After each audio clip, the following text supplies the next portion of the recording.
Looking at the Aussie yen, the trend is still down. Looking for the short market is now range bound. Looking for the down move to continue from the top part of the range.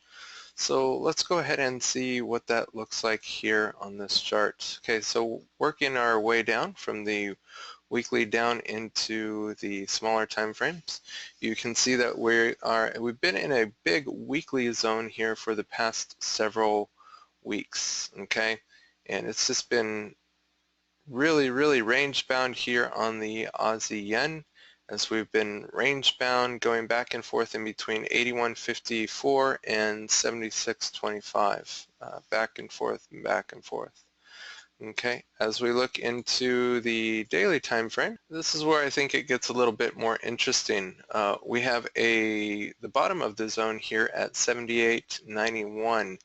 And this thing has just been really range bound here. It's really having a hard time breaking a new high. And I still feel like we could see a big move to the downside on this one. So for this up and coming week, we are still looking very much to the downside. Okay, so do what you oughta and follow the trend. Okay, it says down and rangy. The elite software is smart. It says down and rangy. It's giving us our current market conditions and keeps it simple. So if we're at an area of high, do what you ought to do and look to the downside. Market hasn't told us that it's going to do anything different as of yet. So just want to keep that in mind for everybody as well. Okay, so those are the big time frame zones that I'm looking at. Over here on the 60-minute time frame, you can see how price just absolutely skedaddled from this big daily level here, and the 60-minute level I think represents a really good area for us. It's 78.88 up to 79.03. And then we're looking at the bottom of the range that we've been in for the past several days is really down there at about 77.80, okay?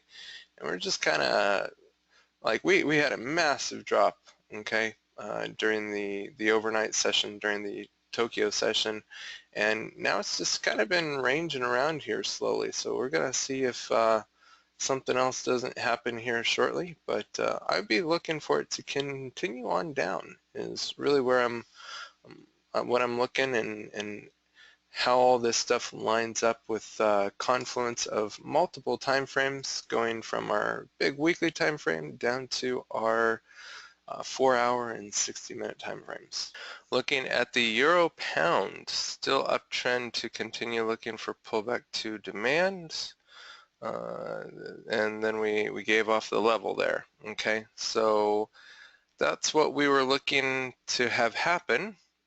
If we look at the big weekly time frame here, you can see that we are soaring on this market, just absolutely soaring. And we have weekly supply there at the 92.72 level. This thing's been in an uptrend for a while, and we're really looking for that thing to continue on here. Inside the daily time frame, we can see that basically price did not retrace to the level that we were looking at. Instead, it just like zoomed off to the north side, super duper quick, you know. Now, it sure would have been nice for it to retrace back down here, because that would have been an awesome buying opportunity. However, instead of that happening this week, monstrous candle decided to happen. So it took off to the north side, and that was absolutely astounding.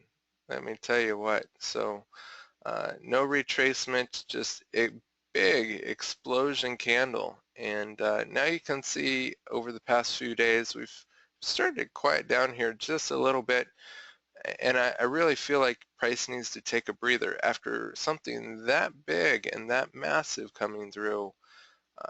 It was absolutely phenomenal. And from a technical standpoint, there really wasn't a whole lot that was driving it. I didn't even see any news come out or anything when those big massive candles came out this previous week. It just soared. Okay, so from a technical standpoint, you never know when that type of acceleration could happen. And again, it's just confirming the uptrend. And again, like we can move all the way up to that weekly level that we saw over here on our weekly chart. Okay, and I don't think that's a problem whatsoever. So I'm looking for the uptrend to continue. I wouldn't be surprised to get a retracement now that we've had such a big massive candle, just because price really needs to take a breather.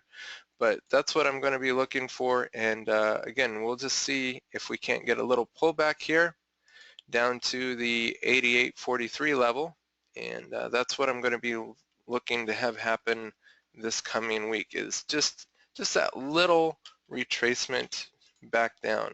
Okay, nothing major, just a little retracement back down for the up and coming week before we make new highs. But again, I'm looking for the uptrend to continue and looking to buy and sell pullbacks in that direction.